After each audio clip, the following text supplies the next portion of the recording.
In today's video, you will learn how to integrate Zoho CRM with WordPress using MailOptin. We'll start by hovering over MailOptin on the left and we'll go to integrations. And on the next page, we'll scroll down on the left to find Zoho. So we're going to click on the Zoho CRM tab. All right, now we'll scroll all the way back up and click on Authorize. So in my case, I'm already logged into Zoho, so I can click on Accept. If you're not logged in, you'll need to enter your credentials first. Okay, so now it's authorized. And I just want to show you guys that my contacts page in Zoho is currently empty. And I'm going to go ahead and create a new opt-in to demonstrate how the integration works.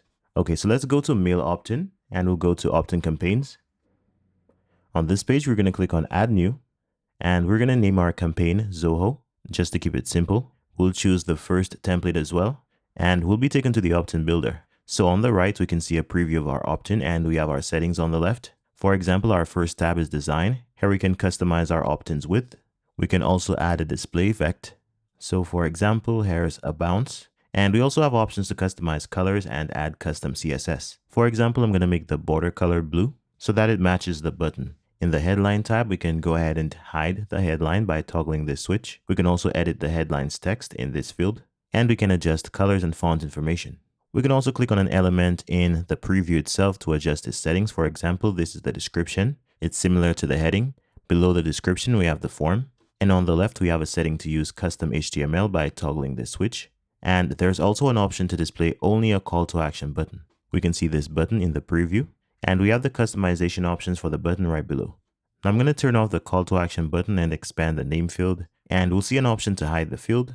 Right below, we can also edit the title. For example, we can change this to enter your full name. We also have color and background options. And there is also an option to customize the font. If you want, you can make the field required, which is on by default for the name field. And that's not even an option for the email field as it's always required. You can click on this button to add a custom field. And the options are pretty straightforward, just like the others. Enter a title, select a type, and customize your colors and font details. Now here's how you delete a custom field. Just click on delete.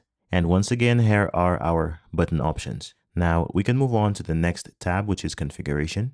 And here we have an option to hide the close button by toggling this switch. And we can also close the overlay on click, which is set by default in this template. There's an option to add sound effects. And we have options to customize our cookie durations. Now in this template, by default, we are removing MailOptin's branding, but we can go ahead and turn that off to display the branding. And that gives you the option to apply your affiliate link. Now in the integrations tab, the first option lets us keep our leads in MailOptin's lead bank. Right below this, we can click on new integration to select Zoho CRM and connect it. So here we have an option to select a module from our CRM. In the drop-down menu, we have contacts and leads. I'm going to choose contacts. Now moving on, I'm not going to add a tag. I'm not going to select a contact owner either, as we only have one owner in Zoho CRM. And if you want to, you can also select a lead source from this drop-down menu. You can add a description.